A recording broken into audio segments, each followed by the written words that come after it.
Korang, aku ni dah lama tak pergi makan tau dekat luar, makan malam. Bila kita safar, kadang-kadang kita terpaksa untuk makan kat luar. Jadi hari ni, aku nak bagi tahu pada korang lah. Ramainya rakyat Malaysia ni obesity, gemuk, buncit. Bila keadaan macam ni, aku sajalah buat research. Rupa-rupanya Malaysia ni adalah rakyat yang paling ramai orang gemuk. Allahu Akbar. Ini bukan kita nak buka aib. Bukan kita nak cakap benda yang bukan-bukan. Ini adalah satu nasihat. Nasihat sesama Islam.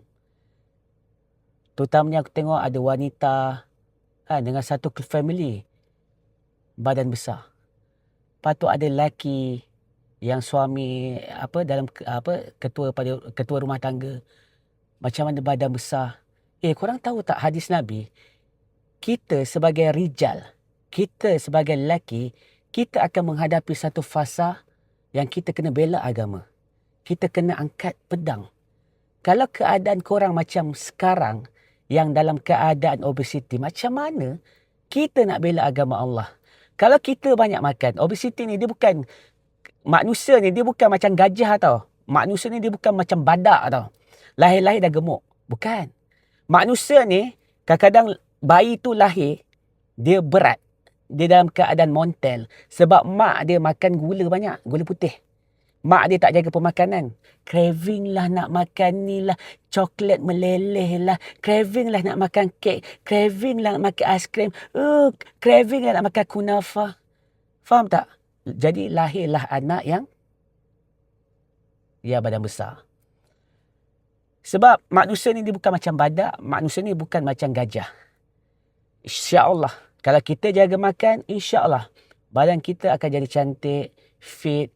Dan kita boleh bela agama Allah. Sebab apa? Kita memerlukan lelaki-lelaki rijal yang untuk bela agama Allah. Akhir zaman ni dah kurang dah lelaki-lelaki sejati. Banyak dah jadi pergi menari lah. Macam ni lah. Lah. Yang macam tu letak bunga kat sini lah. Yang menari-menari pakai baju Melayu. Ramai-ramai. Hai. Kau lelaki ke? Kau lelaki, tunjukkanlah korang punya maskulin korang. Kejantanan korang. Bukan kau buat macam, ni lelaki-lelaki pakai rantai, pakai gelang. Macam mana Allah nak bantu benda yang Allah haramkan kau pergi halalkan? Faham tak? Sebab tu rohaniat kita, cara kehidupan kita kena betul. Allah bantu kita bila kita bela agama Allah. Bila kita ni sepenuhnya taat perintah Allah dan kita jauhi segala larangan daripada Allah. Jangan sesekali kita buat perkara-perkara yang Allah tak suka. Pakai rantai, color rambut, warna sampai warna putih lah, warna oranye lah, warna kuning lah, warna biru lah, warna pelangi lah. Hai, korang jangan pakai rantai, jangan pakai gelang. Nak pakai cincin pun ada cara Islam dia. Ini pakai kat jari tengah, jari telunjuk. Sebab tu belajarlah sunnah. Tak ada masa, tolong cari masa. Luangkan masa untuk cari ilmu agama. Jangan untuk dunia kita sanggup bersungguh-sungguh. Tapi untuk akhirat kita main-main. Tak apalah, dah tua nantilah. Kau boleh tentu lagi kau akan sampai tua.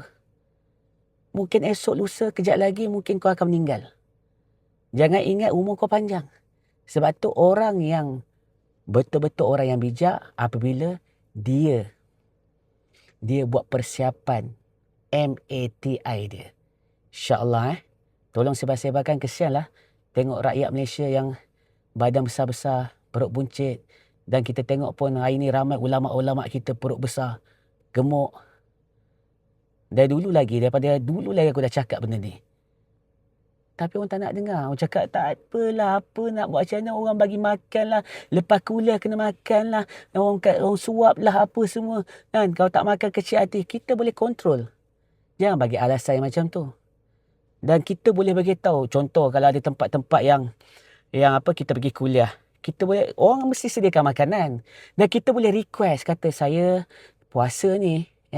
Saya tengah diet ni. Ataupun kalau nak masak untuk saya, pastikan jangan pakai gula putih, jangan pakai Ajinomoto, jangan pakai chicken stock, jangan pakai garam halus. Sebab apa? Saya tak nak badan saya besar. Sebab saya nak bela agama Allah. Sunnah Nabi, badan fit.